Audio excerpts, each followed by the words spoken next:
Po yung Barangay Road, and ito na yung community niya. May elementary at high school na po dyan, and yun, nandiyan lang din yung Barangay Hall.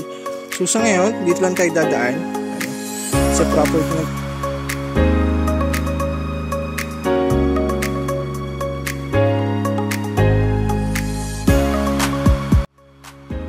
na mga permit, bali yun yung munang property, and abot dun sa may tao na nakatayo na yun. So yun yung haba na property, and wala naman dun sa tempo yun. So mga 40 meters yan.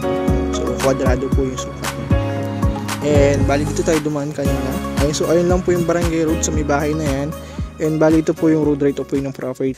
Napakalapit lang po ito sa dagat. Almost 5 minutes walk lang, nasa dagat ka na. 3 to 5 minutes walk lang po, nasa dagat ka na.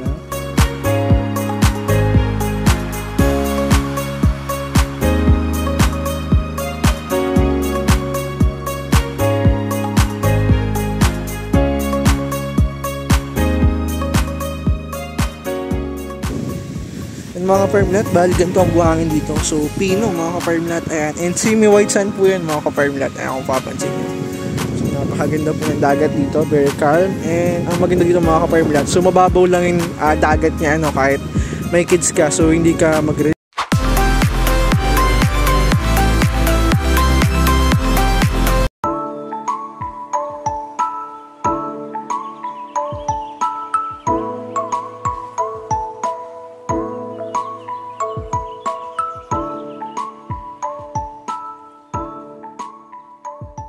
Good evening mga ka-farmlat, ayan, so tripping tayo dun sa 1/4 square meter na vlog natin, ayan, so ito po yung update ngayon. So nung nakaraan kasi is medyo pangit ang panahon, kaya medyo pangit yung ambience sa property, ano.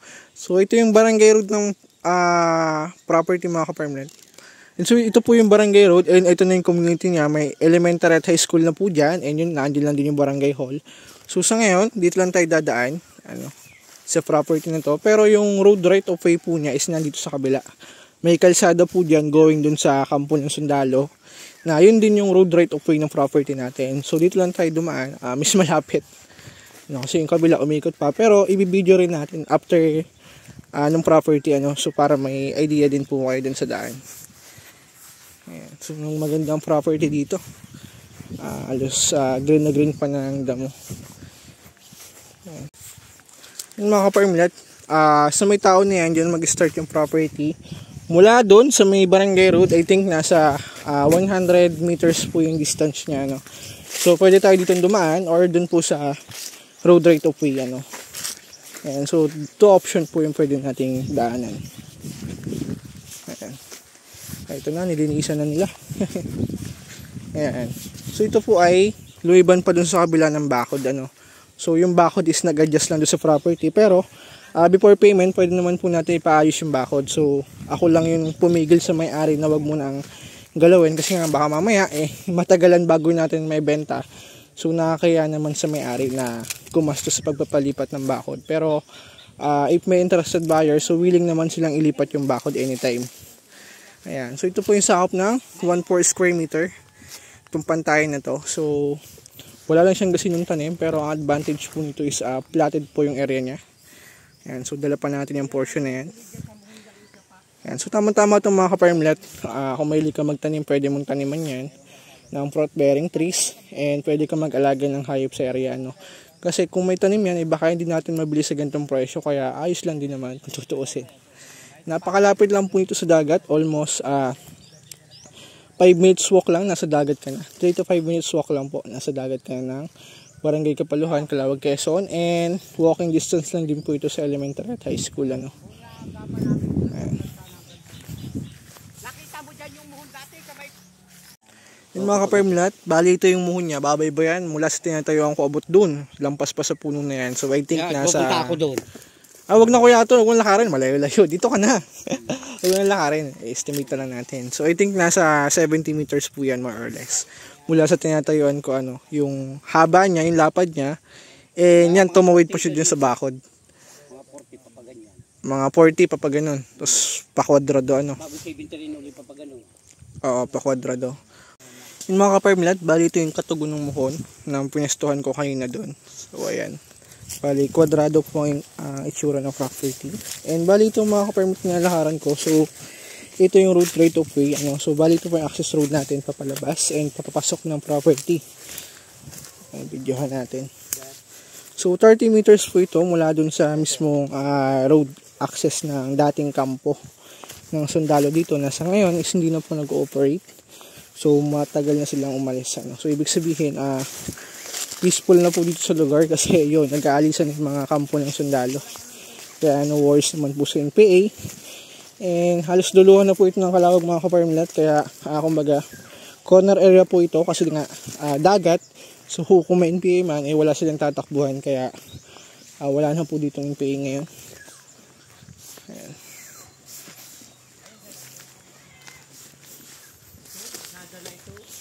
Ayan. So ito na mga ka-farmlat, community na po yan. And nandiyan na yung high school at elementary ng Kapaluhan. Ayan.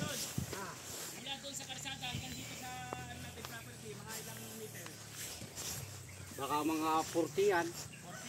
O 50 ganyan. Ito na ulit. Ha? Ang lawak.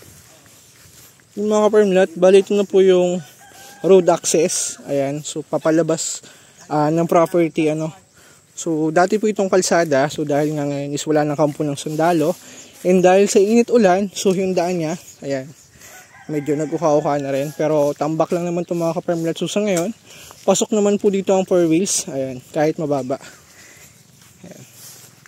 Pasok naman po ang 4 wheels sa property. Ayan, pero kung gusto mo na kahit umulan is hindi magpuputik yung daan, pwede naman po natin tambakan yan. Ayan, so public naman po itong daan na to. Kaya wala tayong dapat kausapin. Or kung gusto nyo, pwede naman tayong gumawa ng agreement sa barangay. Yan, para may assurance po kayo. And ito na. Ayan, may estudyante naglalakad. So malapit lang po ito sa school. And ito na po yung barangay road ng Kapaluhan mga ka-farmlat. Ayan, barangay cemented road po ito. So dun tayo pumasok kanina. Ayan, so ito na po yung high school mga ka-farmlat. Yung kabila niyan, yun naman po yung elementary. And karatig naman po ng elementary yung barangay hall ng Kapaluhan. Ayan. Kaya perfecto mga ka-farmlat kung may kids ka na nag-aaral na elementary or high school. So walking distance lang po mula dito sa tinatayuan ko.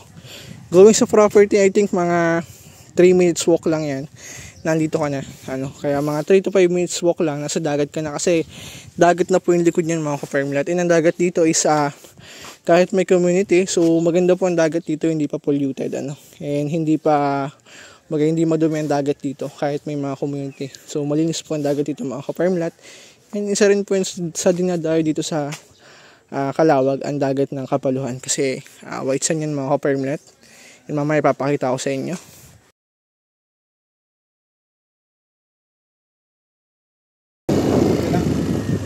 Sir, pasok mo dyan. Sige, dito na lang sir.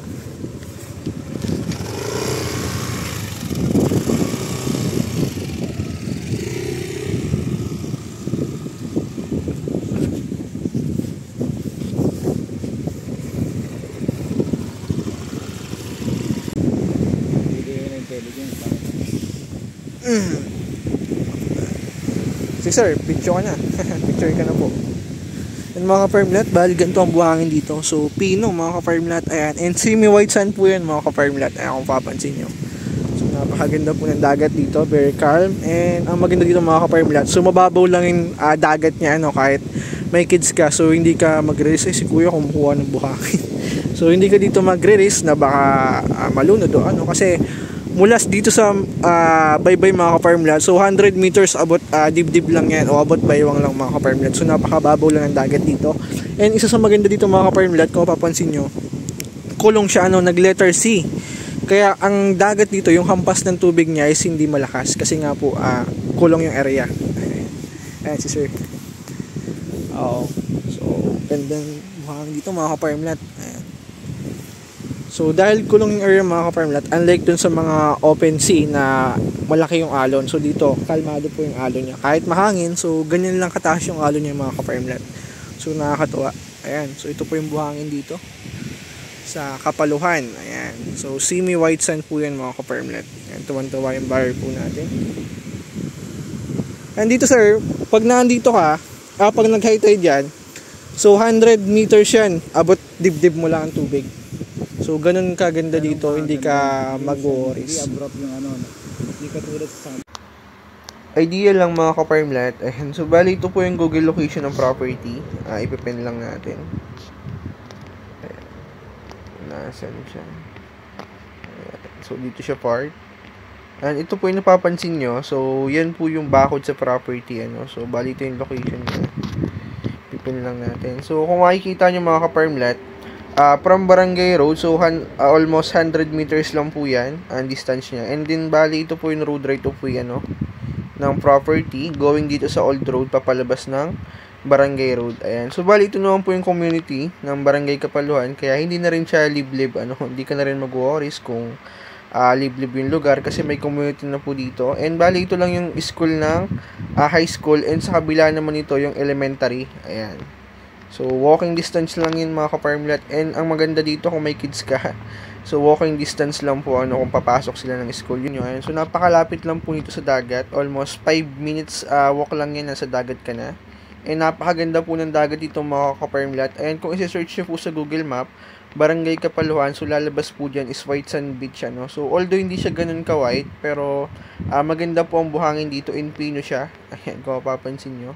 And kung mapapansin nyo po, halos nag-letter C yan, kaya yung alon ng tubig dito, ano, so hindi siya ganun kalakas, unlike sa open sea na malakas yung alon, so delikado. So dito, kalma lang po yan, kaya hindi siya risabata. And kung mahilig ka magdagat, so kung papansin nyo, halos palibot po yung dagat. And may mga beach resort na rin po na dinedevelop yan, na pwede nyo puntahan, ano. And may mga resort po, may mga beach po dito na dinadayo din, na pwede nyo rin puntahan. So, isa nyo po dyan yung Pulong Pasig, Calawag, Quezon. Ayan. So, White Sambar yan mga ka-farmlet na pwede nyo rin puntahan. Ayan.